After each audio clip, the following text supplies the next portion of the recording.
The world keeps turning, the times move fast. What worked before may not always last. Fathers, sons, brothers stand tall. Learning from each other, we rise through it all. Young and old, side by side, bridging the gap with truth and pride. The times may change, but the heart remains. Let's connect, break the chains, bridging generations, voices of men. From the past to the future, we rise again. Different views, but the bond stays strong. We listen, we learn, we all belong.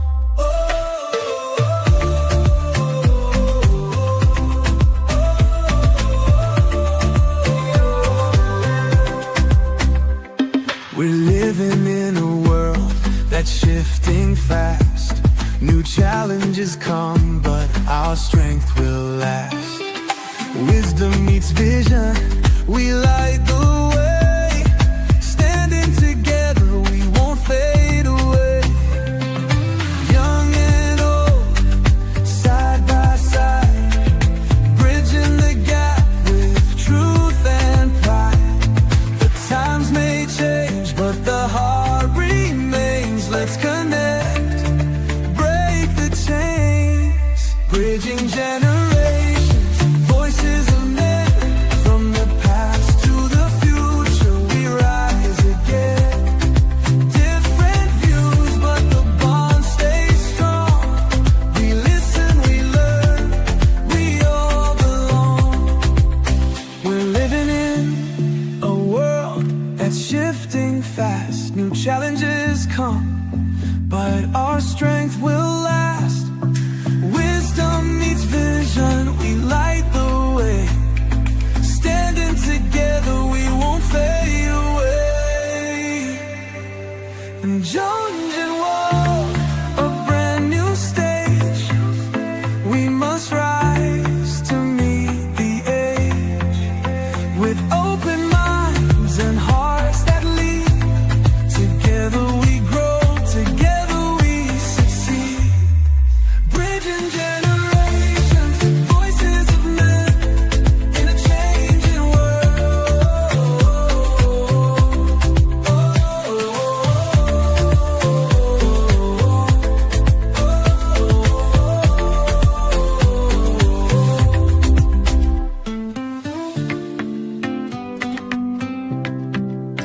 In a changing world.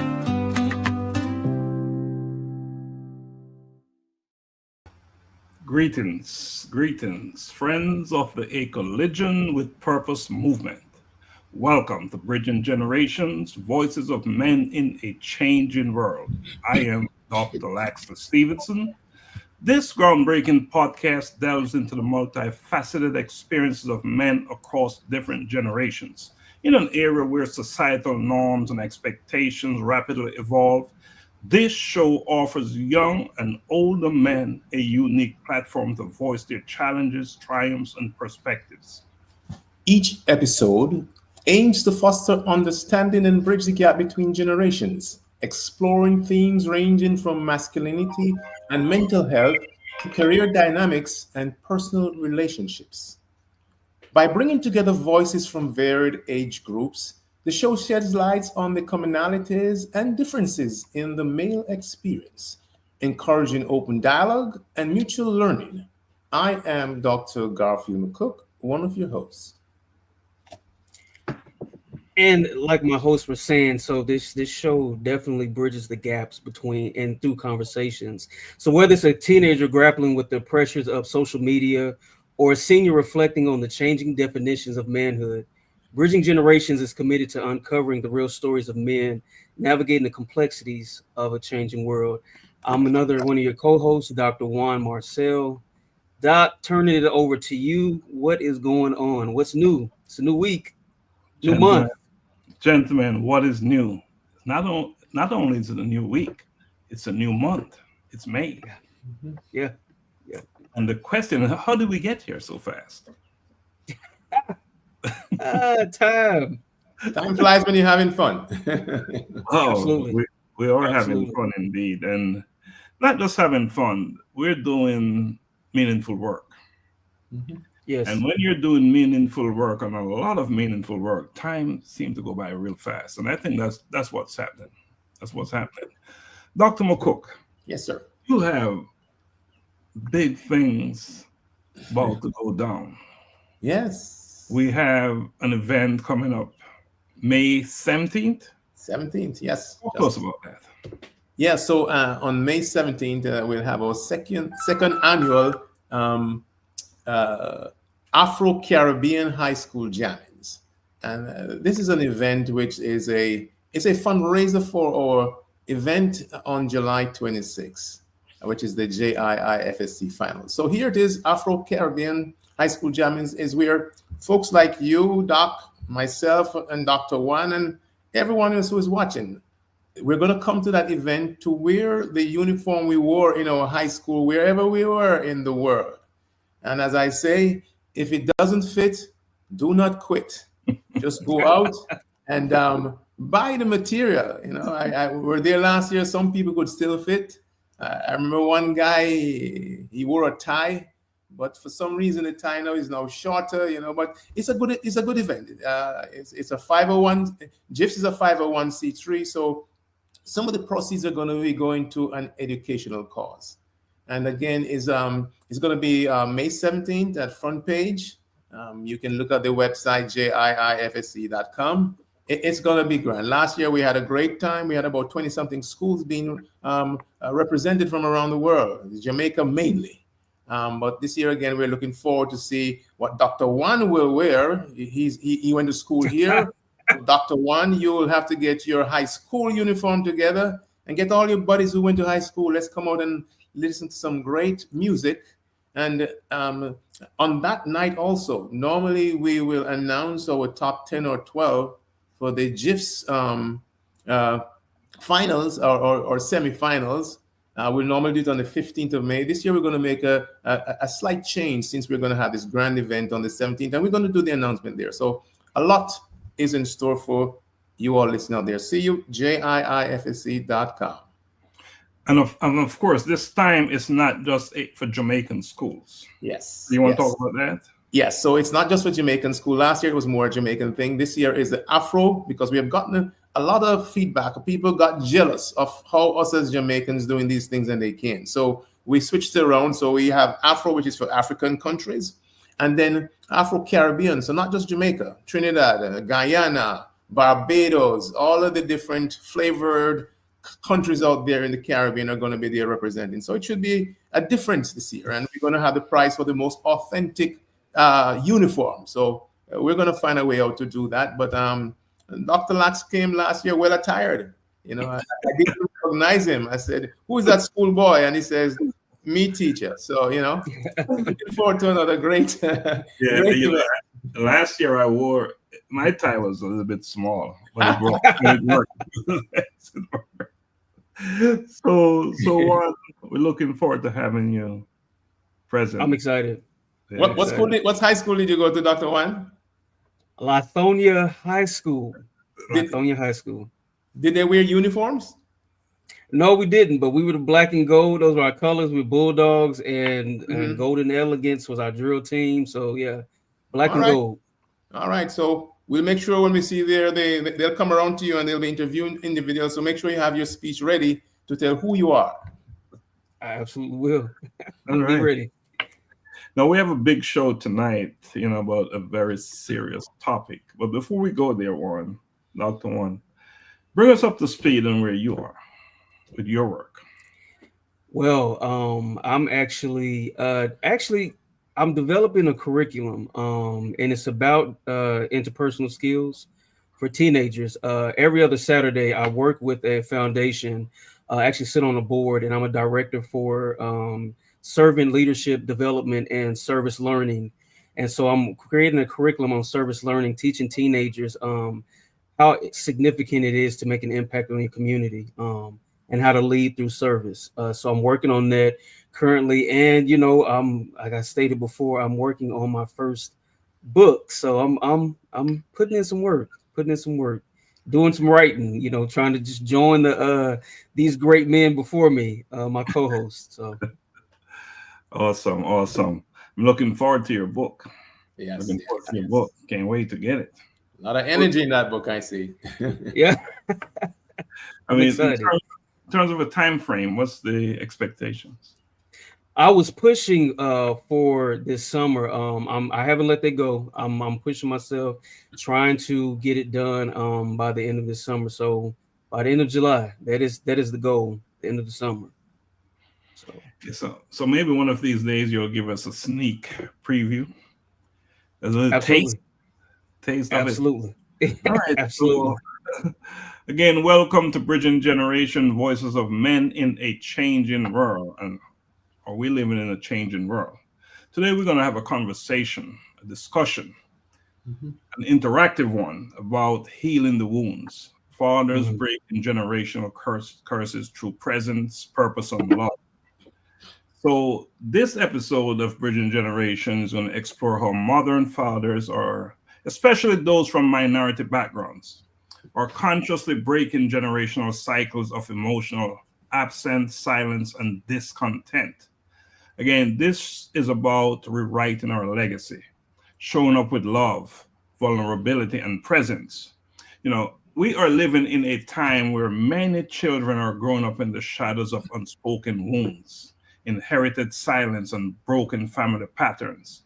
So today, we are going to confront this reality head on. The objective of today's show is to bring together fathers who have dared to confront their past, embrace healing, and model a new way forward for their families. Again, this is not just about conversation or about perfection. It is about progress.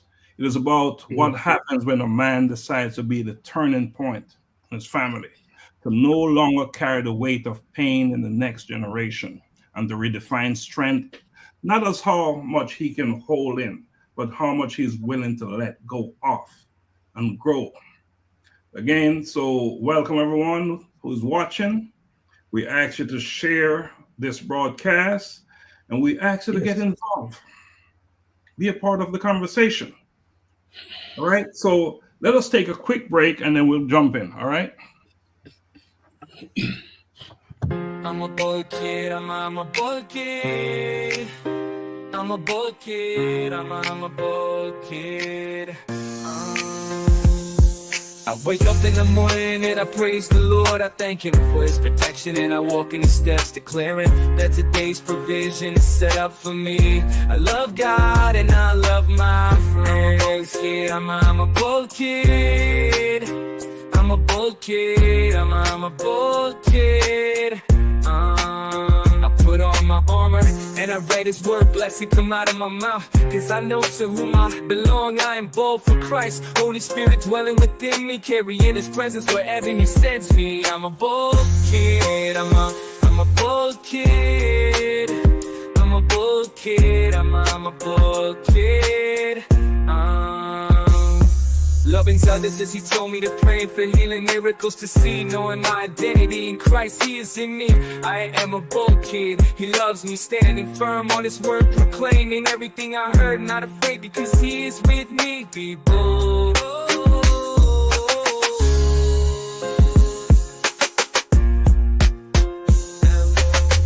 I'm a bold kid, I'm a bold kid, I'm a bold kid, I'm a bold kid.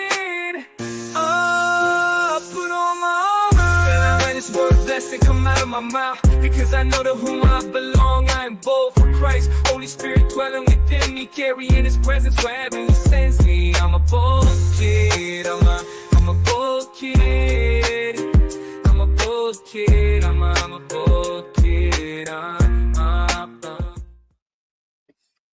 All right, welcome back to Bridging Generation, Voices of Men in a Changing World. And today we're talking about healing, right? We're talking about healing. And our first segment is about the inheritance of absence. Wow. becoming the father you never had. And of course, as always, we post it in the chat, the question. And the question is, what kind of fathering or lack thereof did you experience growing up? One, we're going to go by age. So you're going to lead off. Oh yes, okay. I'll take that. I'll take that, Doc. What kind of fathering or lack thereof did I experience growing up?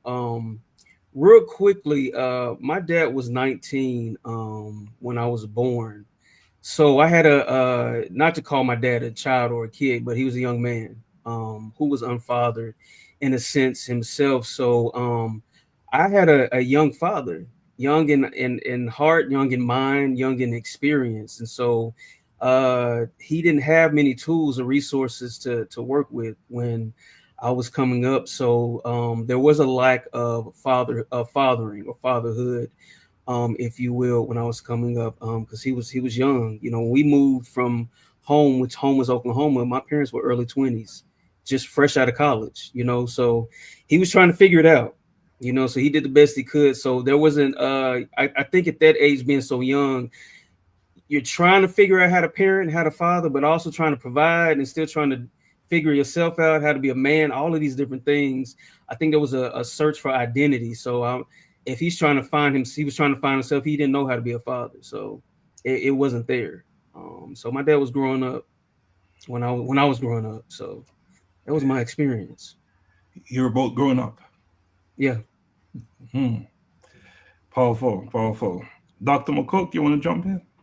Yeah, well, the topic is very interesting, becoming a father you never had. I had a dad that was ever present. So I was blessed to be in a two-parent household. My dad was a vet, worked for the Ministry of Agriculture in Jamaica. So it was a very great time. As a vet, they gave you housing, so you actually lived on the farm, and that's why I keep on telling people I'm a country boy and proud of it. You know, I know how to milk cows, I know how to ride good, and all that stuff.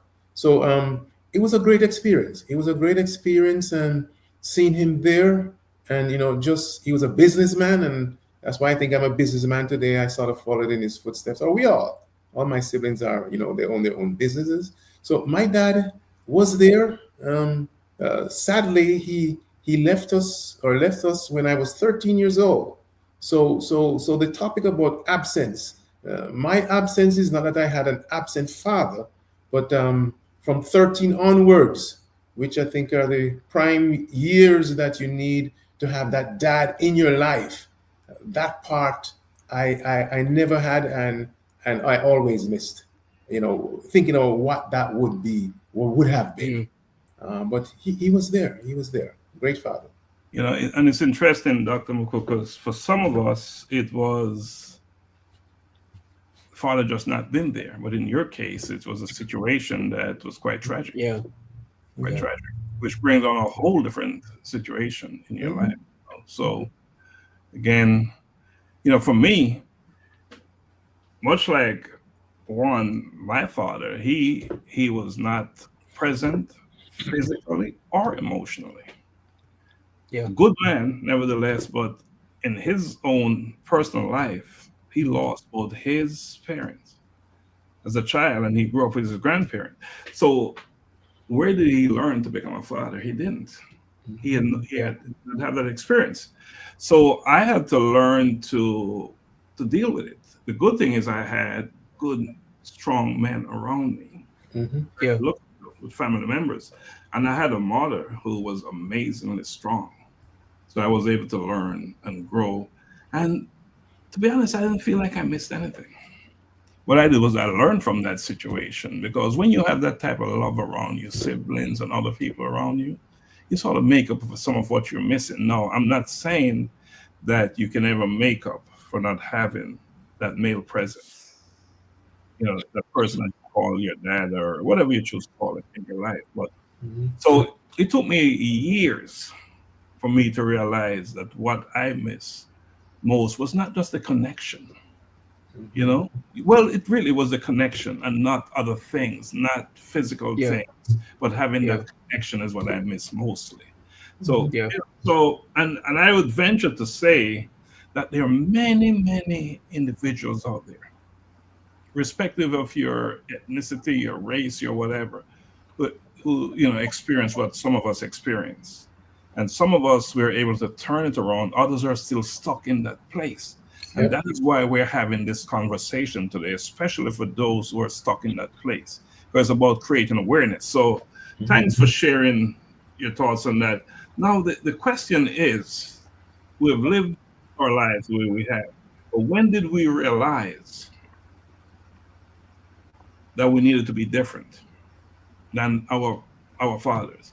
Before you answer that, Dr. Juan, let's say thanks, Dr. Reed, for joining us. Thank you, Elizabeth Sitawa, hey and all Elizabeth. who are out there watching us from wherever you are. We know you're watching us from Kenya and other parts of the world, so we appreciate you joining us today.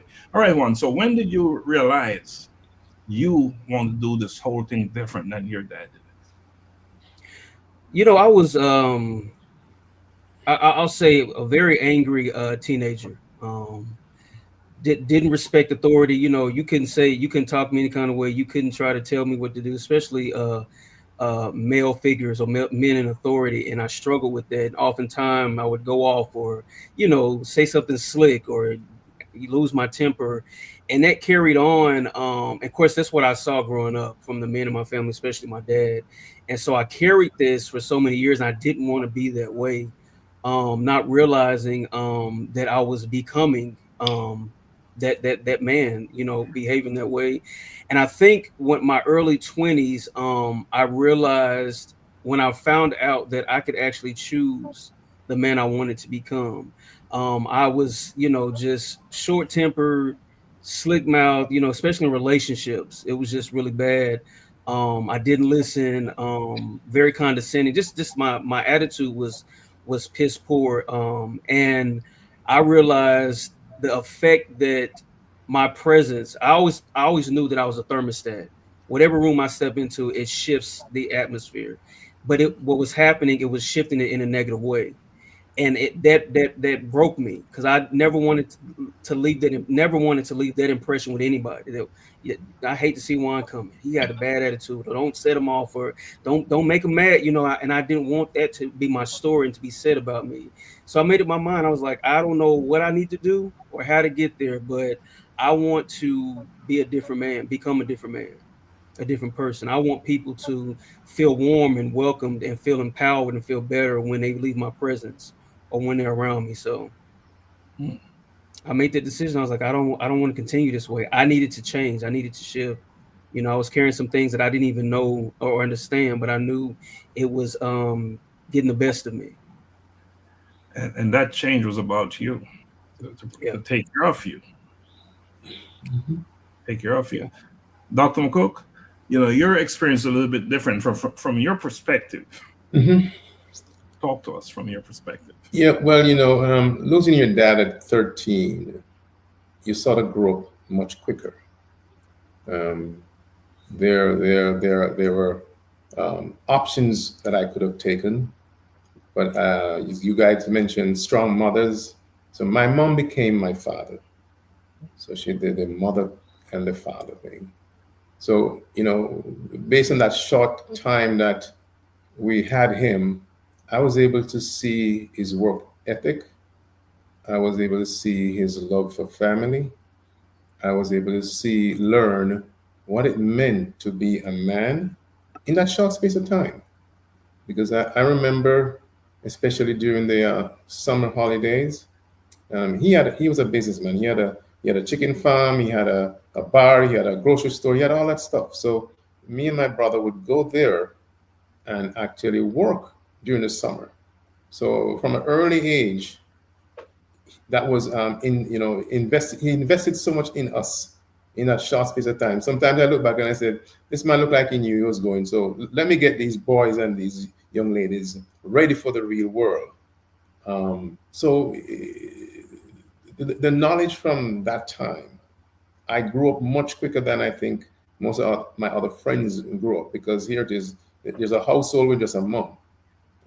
Things that dad used to do, you can't do what dad used to do because you can't drive, you can't do all that stuff. But it taught you to do as much as you could to fill that gap, and don't give mommy no headache because Yeah. 4 kids. I was 13, my brother was 14, my sister was 12, and my little sister was 9. So 4 little babies. So I grew up quicker, and then I went to work pretty early. While my siblings went off to college and all that stuff, I decided that I had to help mom. So I went to work. So I did that at the tender age of 18. So it was interesting, but it made me who I am today. So again, although it was short but compact with information that I've really gained from. So you had to grow up fast, no? It was forced into action, so to speak. Yes, All sir. right. So let's bring Augusta is on. Let's bring him on the screen. And welcome, Augusta. Hey, gentlemen, how are we doing today? How are we doing? Hey, how you doing, sir? Brother. Blessed leaving the office, going through this Atlanta traffic, saw a couple of accidents. So man, blessed to be in the land of the living. Blessed to be in the Yes, land sir. of the living, Yes, man. sir. Sheesh. Welcome. So the question is becoming the father you never had. And that's a theme for this segment. And this question is, when did you realize you needed to be different? And for me is the moment I became a father and felt the weight of that responsibility. I knew I had to be different just then. Mm. And of course, I've never had this thing modeled to me in front of me, because not growing up with my father, never having that kind of relationship with my own father. None of the emotional connection or guidance. It was mainly distance, right? So there was that void. And I knew it, that I did not want my children, my daughters, to grow up guessing and trying to figure out what it was like to have a father. So right then and there, the very moment I had children, I said, I am going to be different. In fact, it was a conscious decision that I will fulfill my role. I will be present full time. So Augusta, we will toss a question to you. When did you realize that you had to be that father? I think for me, I don't believe I can say confidently it wasn't once I had children. I think due to my birth father leaving at a relatively early age, watching my mom do what she did, then my stepfather who raised me coming in, even in like that period, there was, for me, just growing up where we grew up, I joke with my sister about the fact that we didn't realize, we lived in gang riddled, drug violent, women selling their bodies, children, like we didn't realize we lived in those neighborhoods until we grew up. Like, so it was seeing that outside and then returning home to a home that was the polar opposite of what my sister and I saw when we walked. I knew I wanted to be different at 7, 8 years old. By the time, I was 10 and 11 years old, sadly attending funerals for classmates, who weren't going for natural causes. These were people whose lives were cut down, mostly due to gang violence. So for me, it didn't take me to become a father. It like I realized I need to be different for everyone in my life at 7, 8 years old. I was like, this is the life that, the areas we lived in were not conducive to people who wanted long-term life. So I just realized at a very young age, I can't do what other people are doing. I can't move the way other people are moving. And I didn't use not having, my father in the house as well, I could just do this. I really just knew very young, man, I can't be like y'all. I don't want to be like y'all. And even looking back, I laughed with Tremaine about a story last night, and I won't go into detail, but there was an instance where I put myself in a very bad situation in my early teens. And I look back on that situation, and I'm thankful because in that moment, I'm like, it really could have been it in that moment. And it was constantly me being like, well, let me try. And that was probably the last time where I really said, I want to be like something that I'm really, that everything has been telling me fight against. And I look back, and one of those people incarcerated for the remainder of their life. The other one is doing currently a 15-year bid, and the other one is just in and out of prison. And I look at it and I said, I was meant not to be like y'all. And I saw it young. And even I realized no matter how much I try to push to fit into this hole, it's not going to work. So yeah, I knew at a very young age, by the time I had kids, I said, oh yeah, no, this is just going to be different for you. I need to be present. I need to be active, because I saw not just the people who didn't have it, but I saw the people who didn't have it and use it as an excuse to, go and fit a certain and particular narrative. So yeah, I knew at a very young age, and I don't want to be like y'all. Got to be different. I got to be different for the people who love me and for the people I love. It's interesting that the difference in our situation is a decision. Often it's a decision, right? Absolutely. and at the time, you don't realize the impact of the decision that you're making. You really don't realize that. And I don't really want to go off course. I don't really want to go off course. We have quite a few questions, important questions, as we, to cover the topic tonight. Elizabeth Satawa said, shout out to all the fathers out here breaking generational curses, not with perfection, but with presence, purpose, and love. Your healing is changing futures. And that is so true. Woo, good. Yeah. And that is from someone who is dealing with her own challenges, but she recognized the importance of having that person. Now, let's move to the next segment, the decision to show up. The decision to show up, and I'll post a question in here. And how do you define being a present father? Not just physically, but emotionally and spiritually. And Juan, you're a lead-off person today, of course. Okay, so how do I define being a present father? I would say being in tune and being in the moment. I think just thinking about being present is just being in that moment. And I think being in that moment affords you the opportunity to really just interact and be in tune with your child or your children. So I think the biggest thing with being present is being in tune. If I can define it, I would say being in tune. Being in tune. Any comments on that, gentlemen, before we go to our own explanation? I mean, being in tune is just, as we have always used, being intentional. So I guess that's what he is. That's what he chose to do based on experience, and he learned. So he didn't want to repeat what had happened to him. So kudos to you, my brother. All right, Dr. McCook, you're on deck, so you might as well continue. Well,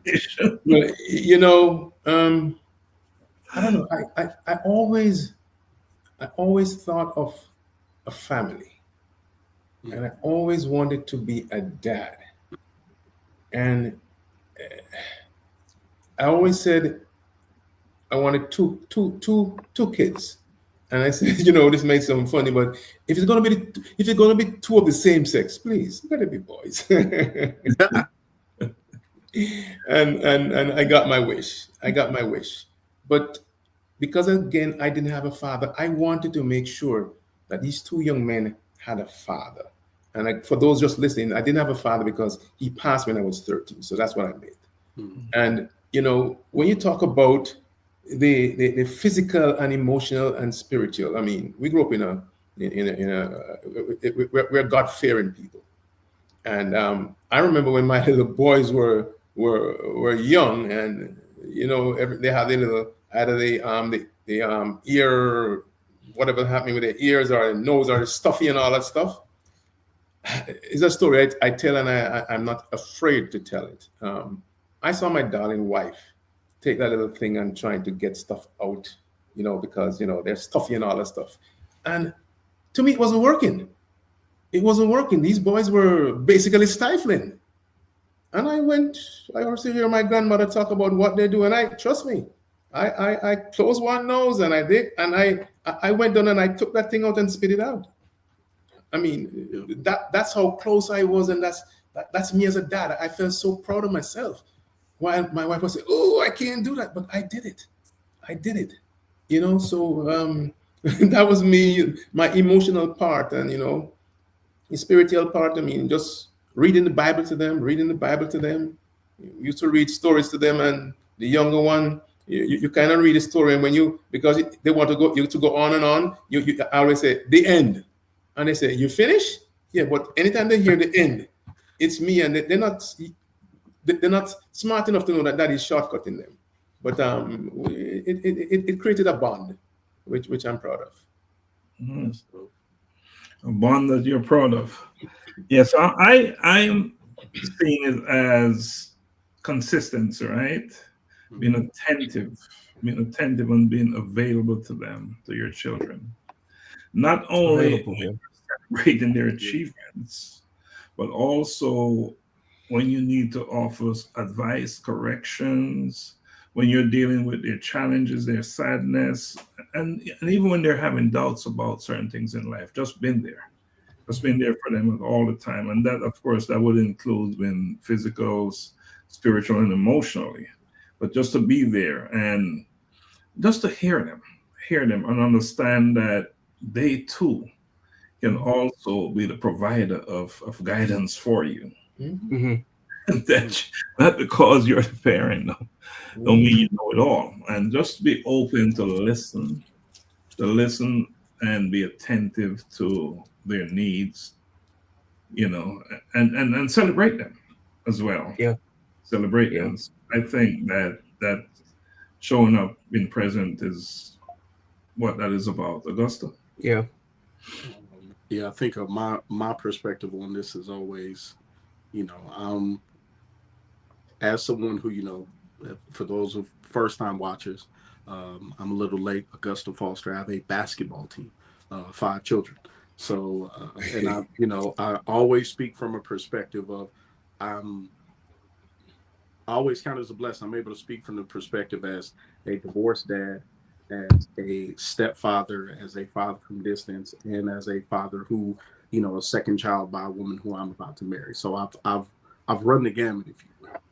And so when I speak about, the importance and how fatherhood works, I always like specifically speaking to somewhat the men who are in my situation or who've experienced it. Because I think a lot of times you arrive at a place where, say divorce happens.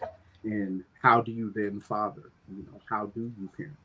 And I've learned like the important role, and even from that distance fatherhood from 8-9 states away. One, like I will always be needed, no matter, I never pay attention to, and I tell people, discourage you from listening to social media narratives that are painted that you aren't needed or your presence isn't important or not felt. It is highly important. I will always say, as Doc said, your consistency, your intentionality. But the biggest thing is the acknowledgement that regardless of whether you be married, whether you be divorced, whether you be separated, whether you be a baby daddy, the acknowledgement that you still own that title of father. Mm-hmm. And once you're able to take ownership of this title applies to me, meaning there are a number of things that I must do. And everything my grandfather said, it comes down to want to. And I've said this 100 times on here. Your ability to be a father is the want to. If you just want to check out and decide, I don't want to do this, I want to distance myself, that is your choice. And the ramifications are seen later. We see it every day in society. On the flip side, if you want to be there, come hell or high water, you'll figure a way. But it boils down to acknowledging the fact that I have this title. I want to wear it proudly. And what am I going to do to make sure that I'm there? Am I going to be present via phone, via email, via physically? I'm different from a lot of people. I'm blessed to be able to just go jump on a plane and say, let me attend this graduation, this meeting, this, that. Others don't have that. But the physical presence is awesome. But if you've got to do it by phone, by email, we're doing this on a Zoom. You can get it done, but it comes down to want to. If you want to be an active and present father whose children are producing fruit, and your legacy is really something lasting and impactful to society, you will find a way, and no man, woman, court, state, or anybody else will stop you. And the court plays a big role, right? Oh, yeah. Yes. Oh, yeah. Oh, yeah. Juan know the Yeah. Juan Yes. Yes. Yeah. Absolutely. Yeah. Who will? That's a different story. And Elizabeth said being a present father means more than just being there physically. It's about showing up emotionally as well. It's listening, supporting, hugging, guiding, and being fully engaged in your child's life. Not just as a provider, but as a protector, teacher, and safe space. Saying these from deep inside my heart. And it'd be interesting to have a female, a daughter on the panel, right? Yeah. To get their perspective. Yeah. As we're having this conversation. So that's something we can consider in the future. But listening to the conversation and how it's going, where did we learn to become a father? Where did we get our lessons from? It's a trial and error. How did we get? Oh yeah, on the job. It is. Yeah. There is. I was extremely blessed. Like, my father who raised me did an amazing job. Awesome man. I've been able to support him. We're approaching 2 months since my mother passed.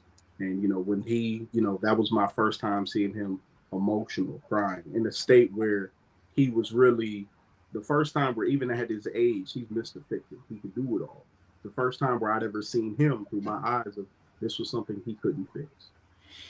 So even seeing him in that state, and I'm like, but he's been able to fix everything. He's been great. He's been strong, despite him being diminutive in stature. But always just was a solid dude. And no matter how much I could want to imitate him or mirror him, all of the amazing things he did, even he had to learn on the job. Like, there ain't no manual for this. There ain't no book. Like, outside the Bible, ain't really no book for this. Like, no one is teaching you about that first couple of days of brown poop in a diaper. No one is teaching you. Juan also has a daughter, so Juan knows. I don't know if you have sons or daughters. I know Lax has daughters. No one prepares you for walking down the aisle of a grocery store, like your 12-year-old daughter going, I need to go down this certain aisle. Like, no one prepared you for that mentally. Like, there is no book of how to handle those conversations, of how to handle conversations about sex, sexuality, faith, if they're succeeding or failure. This is as much on-the-job training you will ever have. I spent 5.5 years as a cop. Way less training to this with these 5 kids, man. Way less training, way less books. It is on the job training. A good friend of mine said to me, I asked him before he became a father, and I already was one at the time, but I asked him, I said, because his father didn't raise him. He didn't grow up with his father. His grandparents raised him. And I said, how do you know that you're going to be a good dad? Like, how do you know how to do it? And he said, I've seen enough wrong and experienced enough wrong. I have an idea what right is. And I thought that was so profound. And I say the same thing. Like, you're in those moments where you feel wrong, like you talked about this, Doc, the connection was missing. And I know I never wanted my child to feel the way I felt when I was around my dad. Right. So so that's what I thought about. Like, what do I do in this moment so she doesn't feel like the disconnect, or she doesn't matter, or I'm not enough. for him. I just want him to look at me. I want him to say this. What do I need to do so she doesn't feel that way when she's in my presence? Interestingly, as Augusta said, it's an on-the-job training. And I remember becoming a parent, and my wife and I, there's no book, but based on where she came from, her upbringing and my upbringing, we kind of put minds together. Sometimes she might say, do it this way. I said, do it this way. Now, who am I as a guy to tell a lady who bore that child how to do this? I think the women always have that instinct, because that child was with them for that period. And, but it was very interesting. And there was no animosity of right or wrong. It was just, let's do it this way. And it worked. It worked. We saw them, child might get a little cut, and you go back to the whole thing. Okay, now you don't have the right tools here. Do you get up ice? What do you do? And you just went along. So I think it has a lot to do with your upbringing. Two family or two different households coming together, and you kind of watch what was going around when you were growing up. How did your mom or dad treat you in certain circumstances? What happened? And I think that's the genesis of how we did it, and we would act like we are pros. Or sometimes you might even go out and you see other parents doing certain things, and you kind of look over there and say, oh, okay, let me copy that. So your environment has a lot to do with also. If it's a great environment, where you have a positive thing, or the negative, you get to a stage where you learn to weed and decide, okay, no, that's negative over there. I don't want my child to get involved in this. And we always say, before we became parents, we used to wonder, man, how come that parent over there allowed a child to do this or whatever it is? It has nothing to do with it. We do all stuff. My two boys one day said to me, Dad, if we do anything wrong, it's not because of your teaching. It's just that we want to try. Mm. Yeah, we got to be careful not to be judgmental. Yep. Parents. We got to be careful because, the individuals have a mind of their own, and they act irrespective of what you taught them sometimes. But I'm one who believes that they always come back home at some point. Once they have the foundation, they tend to come back home more often than not. Mm-hmm. It's interesting that I learned to be a father from my mother. Mm-hmm. She was my teacher. She was my teacher, and I say that because most of the good values that I have, I learned from her. And seeing her, what she went through, her commitment, her dedication, and wanting the best for her children. Even though I was learning that from a woman, it transferred over into what I wanted for my children. Yeah. And also watching my siblings, of course, a few of them are older than I am, and watch how they dealt with their situation. And just been overall supportive of each other. We learned from each other as well. Yeah. One thing we knew for sure, that our children would do better than we did in terms of being supported from a father or a parent. So, all right. So again, Elizabeth jumped in and she said, people learn to become fathers from many places. I think she's summarizing what we've all said. Their own fathers, good or bad, interestingly, right?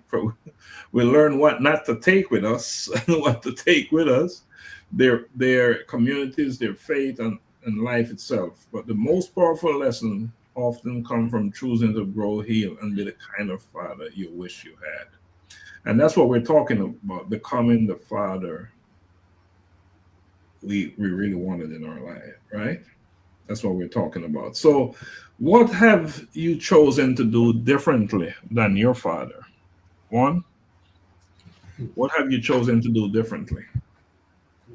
I would say at whatever cost or expenses, fight for my child. And what I've learned to do differently is, because of course I didn't, what I do with Savannah, I didn't get growing up. But I sit down, before she could talk, and especially since she started talking, we talked through everything, and I've always told her and helped her to understand that her voice matters and daddy cares. Daddy wants to hear, and so just every waking moment, we're talking through emotions, feelings, scripture, just application of scripture, and just relationships, all the different things, so that's what I chose to do differently. We would talk about being present and showing up in that way.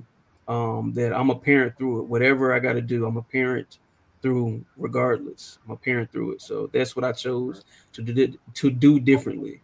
Was to be fully engaged, I think is what you said earlier. And to me, fully engaged is in everything.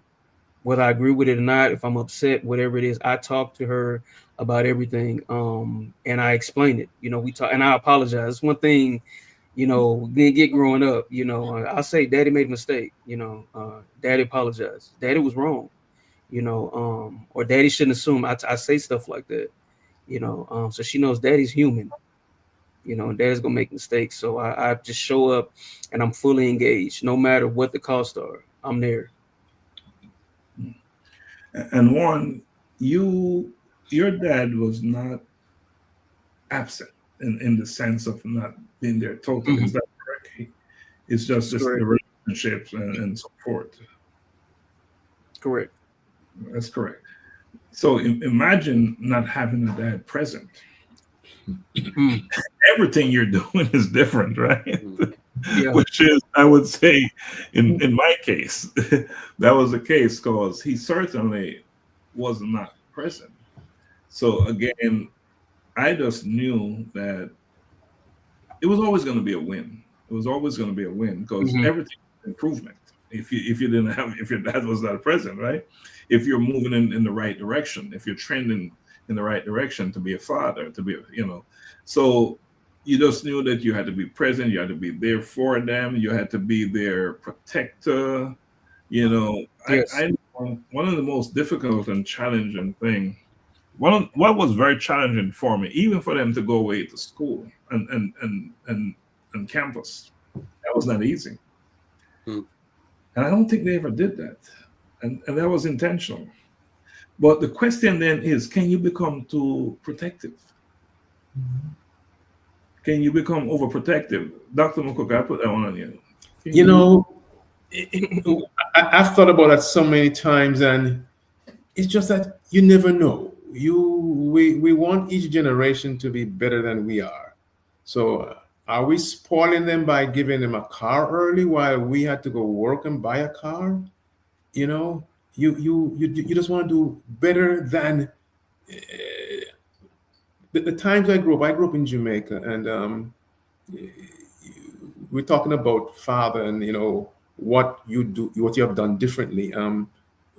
My father passed early, but then again, I was playing soccer and all that stuff. And back then, parents not going to come watch you playing football. Football, we call it back then, and all that stuff. So when I became a dad, I made sure I was there.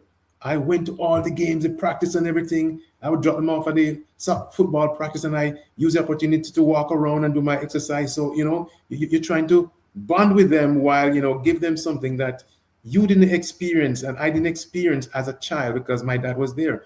I remember because he wasn't there and I would see other kids with their dads going to places and I got jealous. And it was painful. Not any fault of his, but then, so as a dad now, I made sure they had that. They had the support. I remember my son, when he grew up and he was driving around and he says, Dad, you used to do a whole lot because you used to drive us here, you used to be in Carolina, all over the place. I mean, I'm a real estate broker, and I would hope on weekends I don't get any clients because I want to go watch the soccer games, So that's what I took from that, and it's just a great feeling now. Augusta, what have you chosen to do differently from your dad, and are you overcompensating? I would say what I've chose to do differently.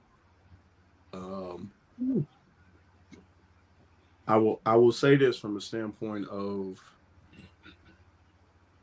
my family goes back and watch these later. I can say this from the standpoint of for my birth dad. So I'm Augusta the third.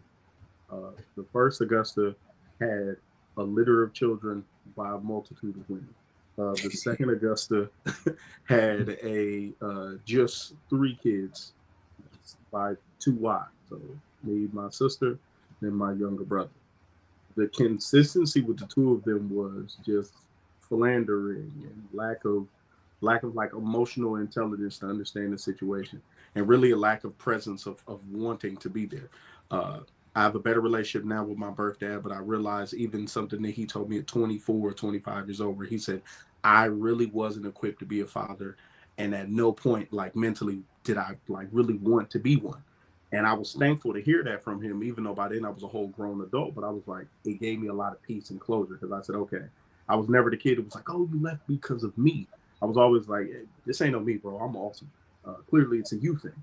So, but hearing him say that, I'm now able to sit here today and say one of the things that I did differently was, even though I got divorced, I still am an active participant. Like, I didn't disconnect. I didn't allow, well, we're not together, so we'll move away. No, it was like, okay, I'm not there. How do I figure out this dynamic now as no longer in the house dad? How do I still set standards, guidelines? How do I operate in this? So the thing that I would say that I did differently was I remained present. I remained active. I didn't allow the end of the relationship with their mother to intervene or disconnect me from my activeness as a father.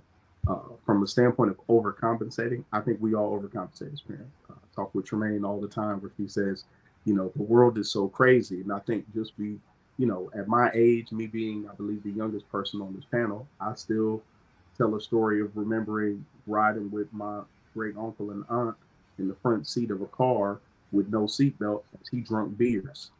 It was like 1991 when this was happening. Like, this wasn't the 70s. Like, we were on back roads because he had suspended license and drinking behind the wheel. And this was the 90s. This was the 90s. So I look at, the world is dangerous in this, but I'm a bit overprotective, but it's not from the standpoint of not just their safety, but I had a really good standard of a father in the home. So I want to make sure, like, okay, let's start there. So, I always want my kids to pursue things and be better than me. If you don't want to go to college, you want to go get a trade or go to the military, my mindset is always, I just want you to grow greater than me. Because I feel like as parents, and specifically as fathers, when you reach a level in life and you look at your child and it's not, anger, but like disappointment that they didn't achieve something, not just for them, but like you knew they had higher expectations and they don't, it's like a little bit of hurt. So I'm like, my mindset is always like, yeah, I'm kind of going to be overprotective. I'm kind of going to push the gas, but I see the greatness in you. And I know that you could be far greater than me. And I'll still love you if you don't. It'll hurt a little bit. But that is the overprotective nature, is the less overprotective and more, I really want to push you to pursue something, because something inside of you is far greater than you'll ever understand. So let's hear from Juan about being overprotective, and then we'll move on to the next question. I do think you can become overprotective. As far as myself, I don't think that I am. I don't know. I don't think that I am. I think I have enough. I don't. I think because I've come to peace with. Now I'll say when she was much younger, absolutely, I fight anybody. Like, no, but I had to listen to God. He was like, "Give her to me, because if you don't, you're gonna lose your mind." And you won't be here. And so I had to turn her over, and it doesn't mean I don't worry sometimes or have questions, but I honestly had to do, and I'm still doing it. I haven't arrived, but I'm still doing the work where I'm learning to trust God, that the same way that he kept me, that he's keeping her. So when we're not around each other, he's with her, and so even when she's with me, again, when we go back to, I was saying earlier about the conversations, I talk her through everything. Of course, I watch it from a distance, but I want her to be able to meet people, introduce yourself, be able to listen to that voice if something is off, if somebody is off, whatever it is, to listen to it and respond to it without daddy saying, hey, do this, hey, what, you know. So I back up and I allow her to develop that intuition, that voice, to develop that ability to hear God and to respond. So I try to, it's not easy, I think we all know that, but I try to sit back and just allow her to discover, find herself. So that's again, I said it's a process. It is a process indeed. Yeah. And Elizabeth Sitawa is saying something that she's acknowledging something, that she's a single mother, and quite a few of us live in that situation. So she says she's playing roles that she shouldn't. Mm.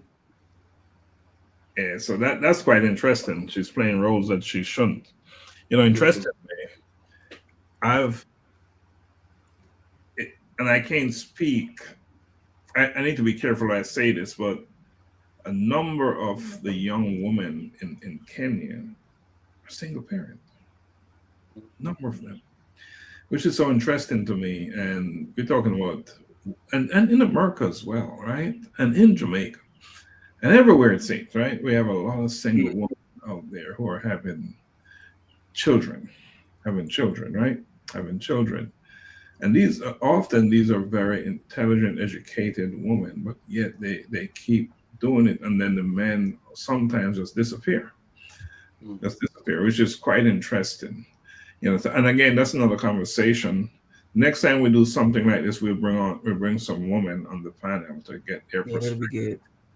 All right, so let's go to the silent struggle, spoken strength. And we're going to move it through a little bit faster than we have. So we may skip a little bit and go, not all of us won't answer the same question, so we'll just keep it moving. But the question here is, why is it so hard for men to talk about emotional wounds? Juan, why is it so hard for men to talk about emotional wounds? We weren't raised to do so.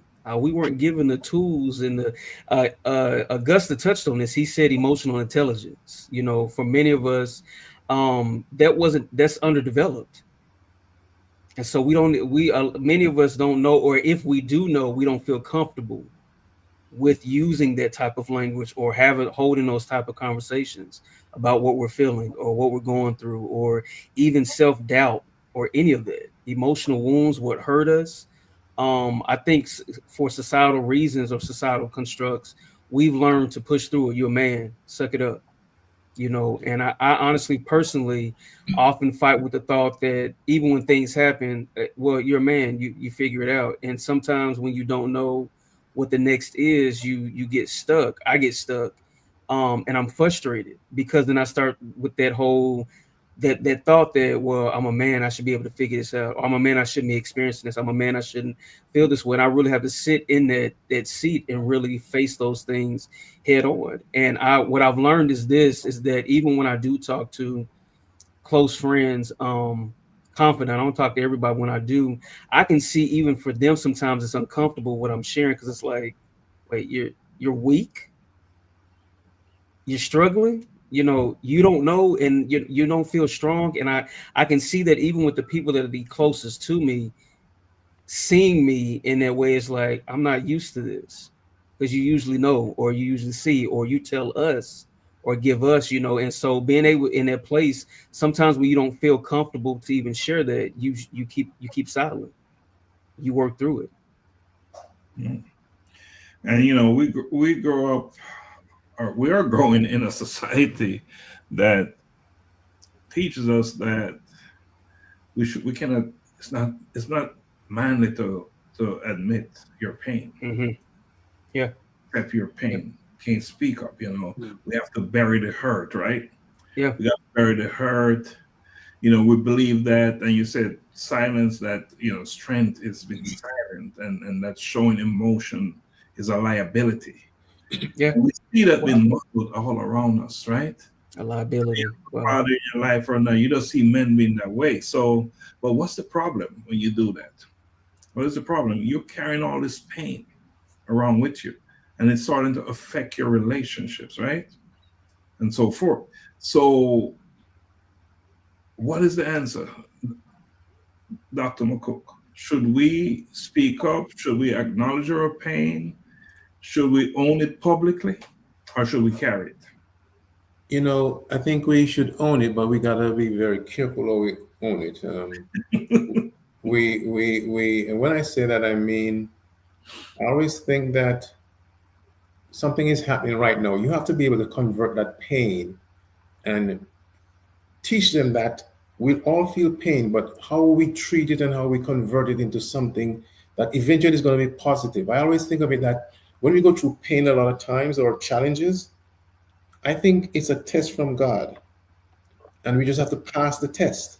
How do we pass the test? We don't walk around with our emotions, droopy, and everybody around you is unhappy. You have to find a way to be strong.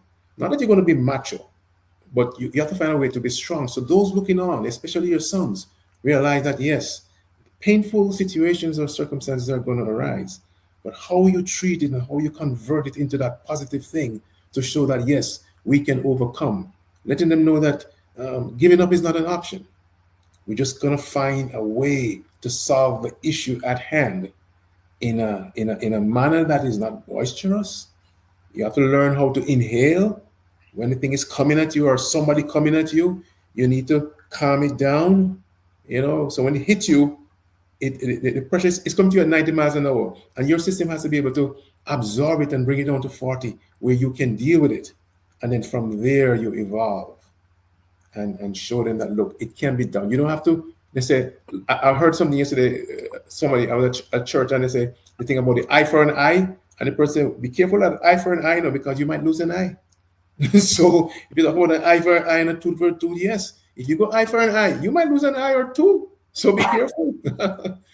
So it's a way of challenging whatever is happening inside and trying to be realistic to them so that they don't go out there in the real world and think, oh, everything is peachy peachy. Yes, there is pain, but how do we assess the pain, digest the pain, and extract that pain from within? That we move forward. So Dr. McCook, so you want to talk about it, but you're going to be guarded about it. Is that what I'm hearing you saying? Yes. You got to be guarded and make sure that they understand that, hey, yes, there's pain. I'm feeling pain, but this is how I'm going to deal with it. I'm not going to get off. I'm not going to get depressed. A lot of time when you have pain, you become depressed. It depends on the situation. So you have to make them know that there's going to be sad and happy. You can't be happy all the time. But during those sad times, you have to be strong enough. Let me put something out there, and then you, gentlemen, you can comment on it. What if this pain that we are carrying become generational trauma?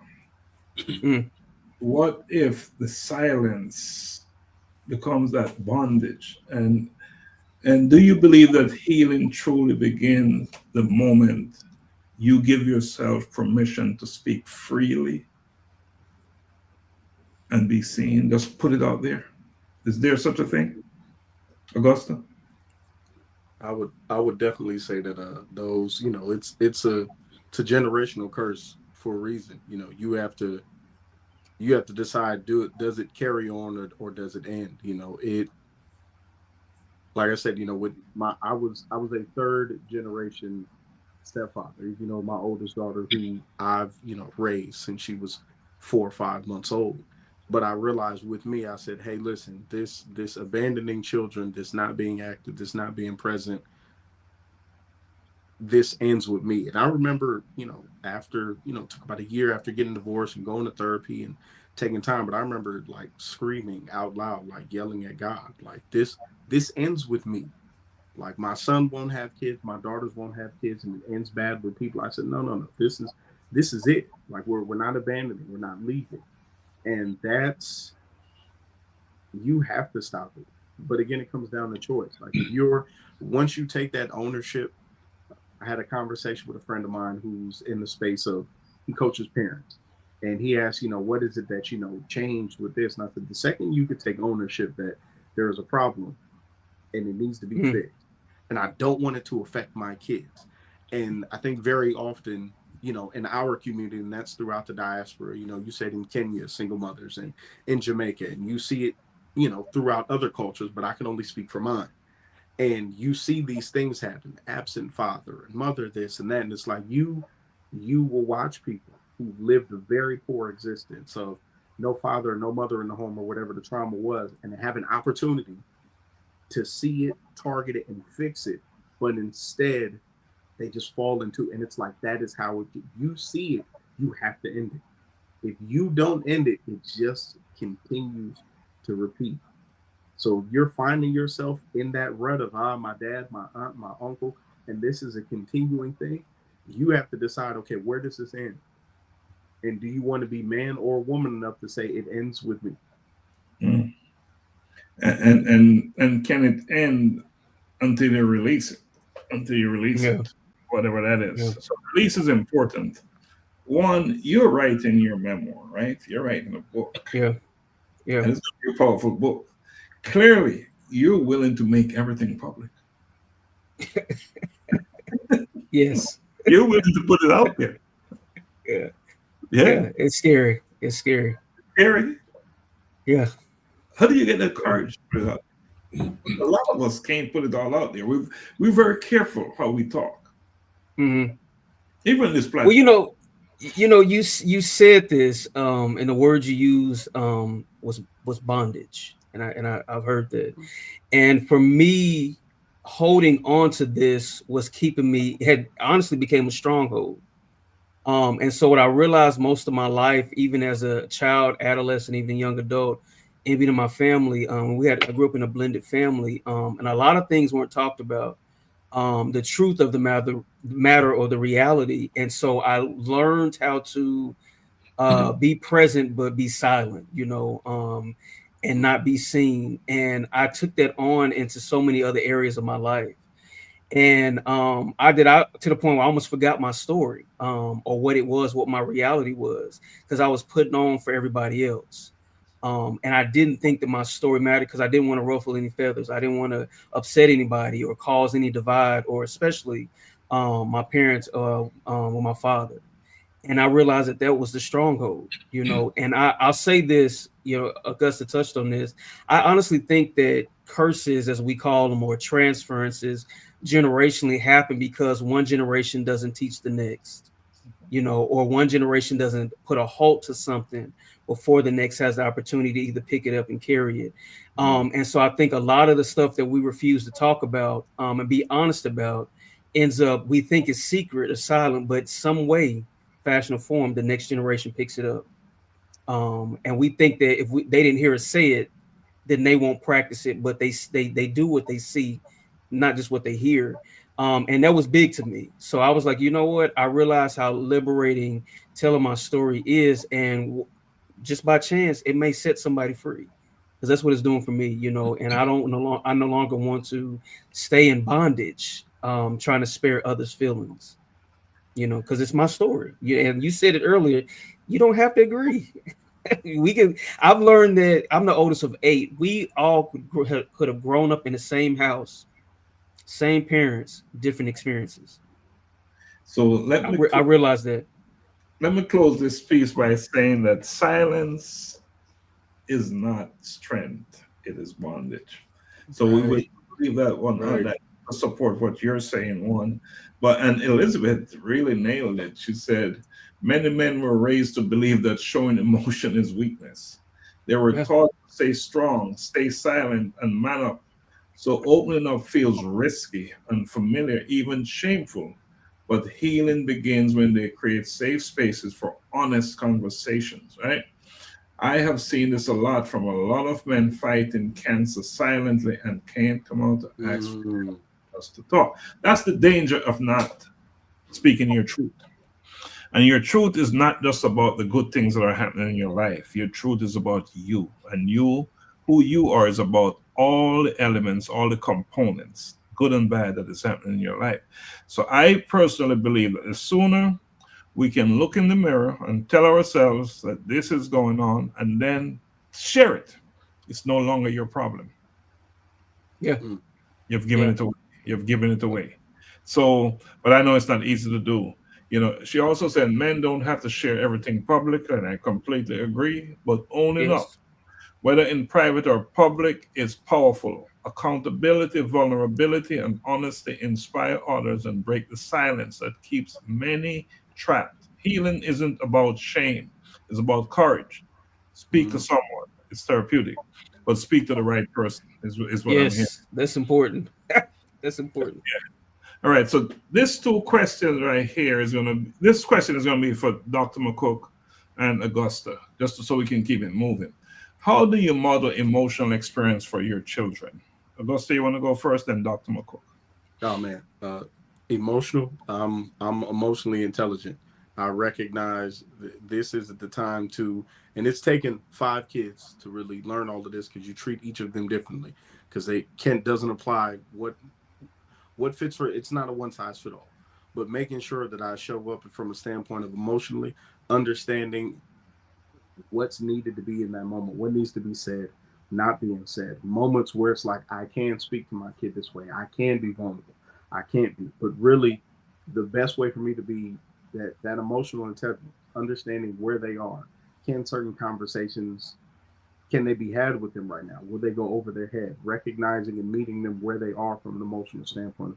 Right now, I need to be your shoulder to cry on, versus, hey, right now, this may not be the moment for me to be your shoulder to cry on. I might need to have a firmer hand. I might need to be softer. Just understanding in that moment emotionally what is needed. And that's what I make sure that I do for all of them, ensuring that I understand wholly before I respond what emotion is needed in this moment. Dr. McCook, you're on deck, sir. Oh, I thought I was getting another question. Same question? Yeah, same question. Yeah. Okay, what was it again? Emotional? The question is, how do you model emotional intelligence for your children? Okay. Well, we spoke earlier about that silence, men being silent, but if your action, you can be silent verbally, but your actions can be loud. And I think that's a powerful way to do certain things. I have situations where there are things that I would want to say verbally, but I know it's going to cause pain to someone, and it's in my past, so I leave it right there. For my kids now, it's just trying to be strong, irrespective of the circumstance. Try to be strong, and I always tell them to listen to the Father above. Something may be happening, and I may have to say, forgive them, for they know not what they do. And just teach them along that line that, hey, life has challenges. I never make them feel that it's a bed of roses outside there. Although they may see that, I remember my sons, all the kids used to come by the house here because, oh, this is the house to be and all that stuff. And, the other kids would come and say, oh my God, But then they were able to say, boy, Dad, you work hard. So it's the hard work that is paying off. The other parents may not be doing as much as you and mom are doing.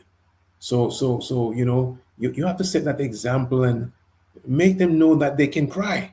That's one thing I tell them. Hey, you can cry. You can cry. Get it out. Get it out of you. I remember Dr. Lax when I was taking my becoming a broker, and back then this was a new way that they were having brokers. It wasn't more multiple choice, it was simulation. And I took that exam because we were the guinea pigs and waited for the result. And when the lady gave me the result and said, you passed, I remember one teardrop coming down here. And she saying, what happened, sir? I said, you wouldn't know. You wouldn't know. So, we don't have to verbalize. We can do it in action. And just be good examples, just be good leaders to our kids. And I mean, I think let me pat myself on my shoulder. I think I'm done. Let's give Dr. McCook an extra pat. Awesome, awesome. All right, let's pivot to building legacy intentionally. And the question is, or the theme, what we're going to talk about, I am my family's turning point, right? Wow. I am, and the question is, what does legacy mean to you, Dr. Juan? What does legacy mean to you? And we're talking about being a father here, all right? What does Yeah. legacy mean to you? Yeah. I would definitely say something that, of course, that you're passing on, right, from one generation to the next. I would say it would be a legacy attached to my values. I believe in with 3 values that everything I do is to equip, educate, and empower. And what I would say as a father building that is that same equipping, that educating and empowering. It matters to me that my daughter, and if I end up having more children, but my daughter knows that she holds a significant place in time, right? Mhm. And me preparing her for what life could look like and could sound and feel like once I'm gone. What is she carrying on? And that legacy of it's so many things, but definitely a legacy of values, of self-value, self-worth, of faith, So it's those things that I value, that I hold on to. That's the legacy as a father that I'm working on building. And it starts with those 3: equip, educate, and empower. That's what I live by, those 3 values. All right, we'll just leave it at that, and Yes. that's big. But I want all of us to answer this question because I believe it's so important. What advice would you give to a father who didn't grow up with love or guidance? Because What advice would I give to a father who grew up without love and guidance? what Did not. grow up with love or guidance? You do not have to recreate the existence that you had. You have an opportunity, and even pivoting at a legacy, you have an opportunity to do this totally fresh. Just because it didn't come with any instructions or any tools or any guidance, you have an opportunity to. The amazing thing about fatherhood is, regardless of if you had one, if you didn't have a dad, a mom, whatever situation is, you have an opportunity right then and there to start from afresh. This is your chance. Like, you growing up without that guidance, that love, those affirmations, those hugs, that care, you have an opportunity to change it. Like, you could write your own story. It doesn't have to be a continuation. It doesn't have to be the next chapter in the book of failure. You could literally start afresh with your own children, your own tribe, your own legacy. That's what I would say. Like, you could close that other book and start a new one.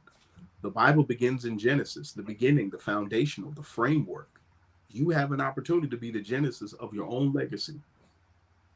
So you can, do you want to do that, or you want to, be a Revelation, or Judges? You just want to be another book in this chapter of like lack of love, lack of presence, of failed fathers. No, you don't have to. I would tell them, write your own story. You don't have to repeat it.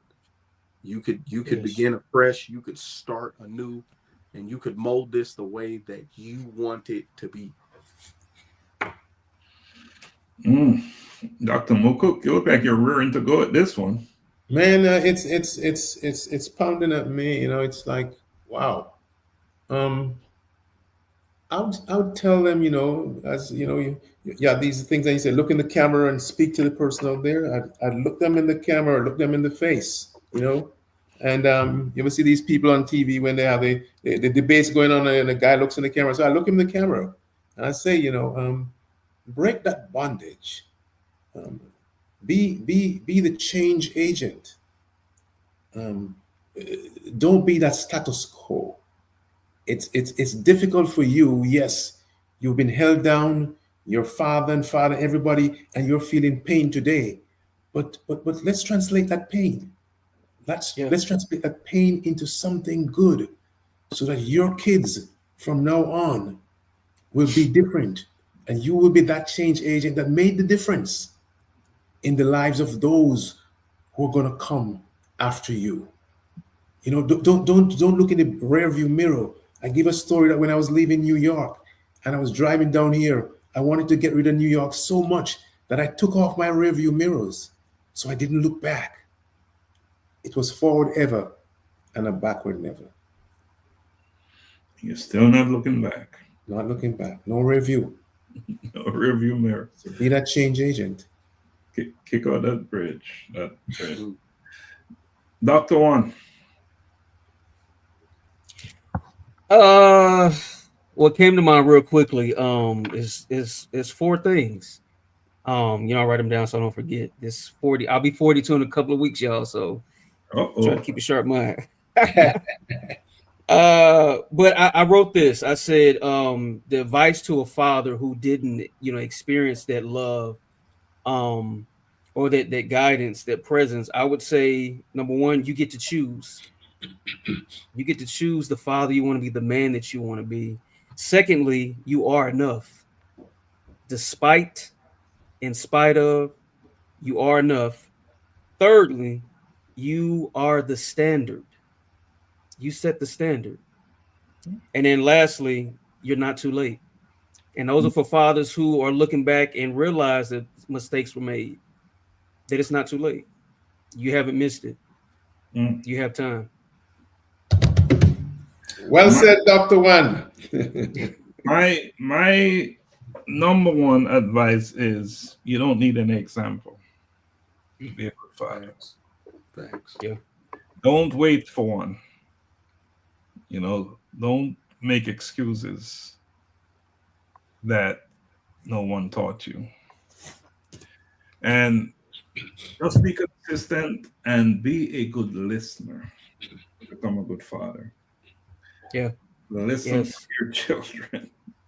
They can teach you a lot. They can teach you how to be a good father to them. They can teach you. And understand that your children are not necessarily seeking perfection. They need you present. They need you in their lives, right? And that they want you to love them, care about them, and respect them. So don't be a father who is afraid to grow, to learn, to become better at being a father. Don't be that person. So that's my advice. That as we're drawing down, we have a few minutes left. This is an opportunity here just to give a closing argument. And Augusta, let's start with you. What's your final thoughts on the conversation we're having today? I would say you don't have to repeat things that have been done. The failures you've seen, the shortcomings you've seen, you could start afresh. Isaiah 58:12, and they shall be of thee, shall build the old wasted places. Thou shalt raise up the foundations of many generations, and thou shalt be called the repairer of the breach, the restorer of the past, to dwell therein. And that verse spoke to, there's been some failures, there's been some flaws, there's been a whole lot of disorganization in the past of this family, of this generation. But amongst one of you is going to rise up somebody who could fix it all. It'll clear it all. And there are some people out there who you may literally be called to be that person in your family.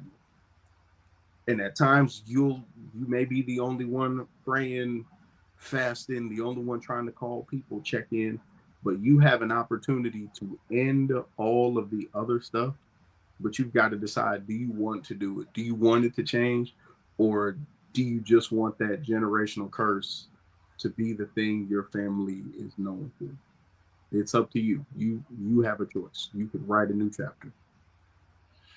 You have a choice. Dr. McCook, final thoughts?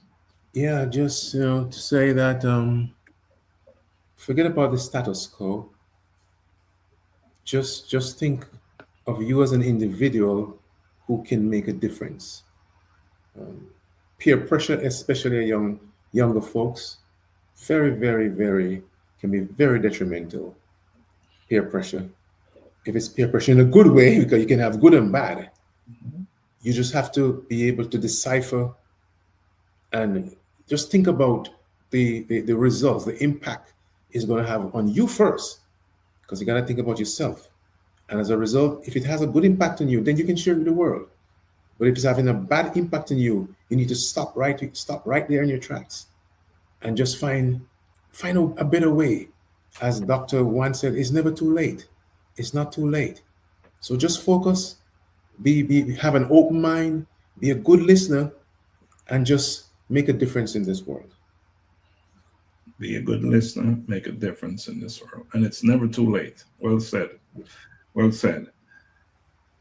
Before I share my piece, let me just say what Elizabeth said. She said, it's never too late to turn your heart around. Your past doesn't disqualify you.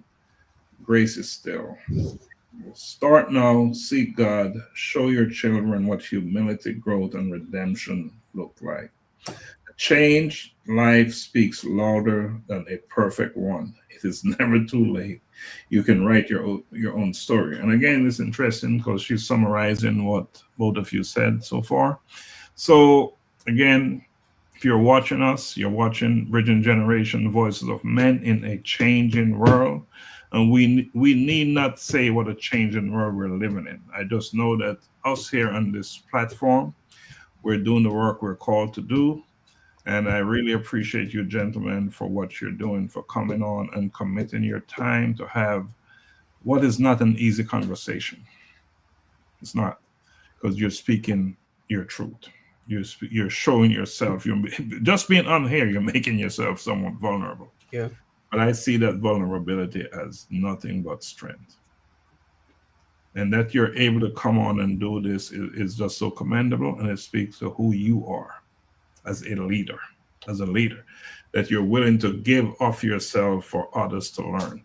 All right, so here are some tips for anyone out there listening. Be authentic. Personal stories are powerful, Juan. They create awareness. They speak volume. All right. Vulnerability builds connection. And reflect on moments that shaped your fatherhood journey.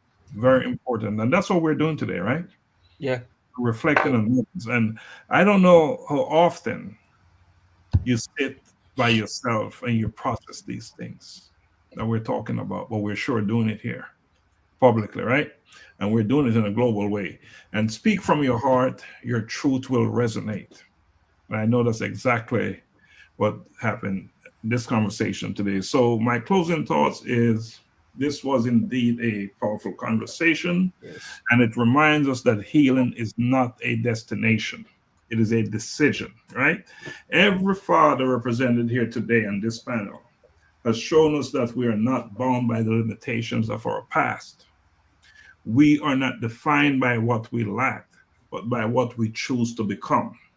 And to break a generational curse is to stand in the middle of what was and what can be, and to build a bridge with love, presence, and purpose. This is real sacred work we're doing here. And while the world may not always see the effort that your children are making, at some point your communities will. So keep on supporting your children and build a legacy that will echo for generations. So keep showing up as a father, keep speaking life as a father, keep healing loudly as a father. And again, gentlemen and anyone watching, thank you for lending your voice for the interaction that we've had from those watching, from Elizabeth especially. You really dig in and helped us with this conversation. So you are, and understand, gentlemen, you're not just fathers, you're foundation builders. Juan, wow. You. I love that. Nice. Doc, you can't throw that out there and then just that's how it was supposed to go. Foundation builders. I love that. But I'll say this, I'll close with this. Our life and the things of life tend to attack us where God has already affirmed us. And what they could look like is the disconnect from a father, the absenteeism of a father, or so and so on. But that doesn't mean that you can't do it. And much of what you heard tonight, and I want to echo, is that the healing starts with you. So choose it today. Choose to forgive, to let go, because it's really big. I saw this saying. It says, holding unforgiveness is like drinking poison, expecting the other person to die. So choose forgiveness. Choose to let go. It's for you. Healing starts with you. I'll leave it there. We are foundation builders. We thank you for tuning in every week, same day, same time, Monday, 7:30 Eastern Standard Time. Like, comment, share. We appreciate you. Enjoy your evening. Peace. For everyone searching, wondering why you're here, it's time to rise. Time to find purpose.